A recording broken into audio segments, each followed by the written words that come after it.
Hi, I'm Danny Knightmare, and I'm a horror addict, and I'd like to say I'm here to bring tidings of great joy. However, it's just simply not the case.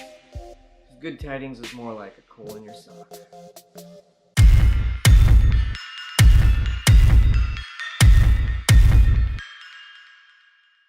So December 2016, like a couple of days ago, I think actually yesterday, Good Tidings came out, and I watched it. I don't know why, but I did. Directed by Stuart Bradford and written by Stu Jopia, and he also produced and starring, and he was like, I think the unit production manager. His name's all over the credits, so we're off to a good start. Made by Stu and Stuart. They made this movie. Good Tidings is about a guy who runs a homeless shelter, and he's throwing a Christmas party because, well, it's Christmas Eve. Also, there's 3 escaped mental patients, and they kill what appears to be a bad Santa and steal his 3 Santa outfits. I don't know how he had 3, but apparently he did. They decapitate him and move on to the homeless shelter, which is their target for some reason. They lock everybody in and just start hacking away with bats, machetes, and an axe. Dressed as Santas. Killing lots of homeless people. For reasons. The main guy thinks he's like an action hero. He's also apparently a pro wrestler because he's about to die and he starts tapping out. Oh, it worked, I guess, kind of. Not only that, but with his accent and his mumbling, you can hardly ever tell what he's saying. Him and this homeless man that he picks up in the beginning, I really had to keep rewinding and turning it up to hear their conversation. Extremely bad audio in this film, and they don't make it any better. None of the characters are really likable. They're all really bad acting, like after school special type acting. Well, okay, I can't say everybody's unlikable. The Santa that Stu plays is actually quite likable. He's got a little candy cane. He's funny, he does a little monkey dance. He just wants it to be Christmas. He wants you to sing with him. He wants you to do gifts, pass the parcel, and all sorts of like Christmas traditions. It's actually kind of easy to live in this movie if you're with him. The other 2, they're a little more alpha male and a little more angry and just wanting to kill people. Not only are they dressed like Santa, but they have masks, which they're all a little different, and they're all pretty cool. As I said earlier, the audio sucking and being really bad to hear. It's usually too quiet when the music's too loud and you can't understand what they're saying.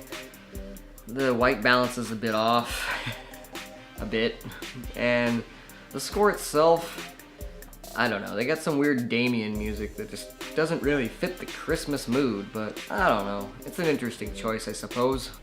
What is that, a freaking ghost? Oh no, it's the boom mic shadow. Plus, there's just so many unnecessary dips to black. Yeah, like that. That was completely unnecessary. Once again, it felt like I was going to commercial break. I don't know. This made-for-TV movie that I didn't know of originally. Was it supposed to be? I don't think so. The gore is actually pretty good though. Cat. Yeah, for the low budget that they had, it wasn't actually bad. There were some pretty creative deaths that they had going for them in this. There was a pipe being pulled out of a head with some brain chunks falling out. Decent decapitation in the beginning of the movie. Though, you know, the head didn't look right. Though it got some action under the mistletoe. The plot was actually pretty good. I enjoyed the story. I didn't quite get why, but hey, sometimes you don't really need to know why. It's just fun to have it happen. I really wanted to like this movie a little more than I did. I thought it was a fun idea. They didn't pull it off. I hope they had more fun making it than I did watching it. But I don't know. With these actors, it was hard to tell what their facial expressions were ever trying to convey. Were they supposed to be scared? Were they supposed to be sad? Or were they just supposed to be hitting their line because it was their turn to talk? Speaking of the actors, this movie was starring the poor man's Bruce Willis, homeless trader, Chicken Run, junkie final girl, and the 3 Stooges Santas, Larry, Curly, and Big Mo. And yeah, I made that up and wrote that down in my notes before I even got to the main credits. They really are the 3 Stooges. It says that. Larry, Curly, and Mo. Wow. I guess they know how corny this movie was too. Was it intentional? Oh well. The 3 Santas were the best part of the movie, so Good call, if it was. Oh, wait. That one lady did have a Merry Christmas, you filthy animal t-shirt. Yeah, she gets points for the shirt. Wasn't flattering on her. How many observed this movie? How few, I hope. Not Benjamin Franklin, Danny Knightmare. Yeah, that's a quote you can remember. Don't watch this movie.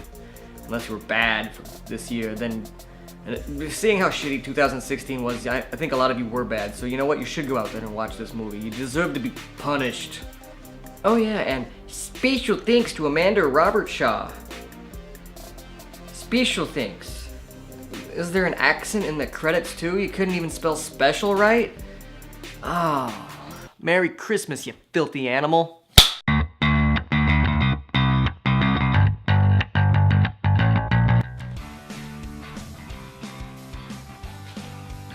Still here?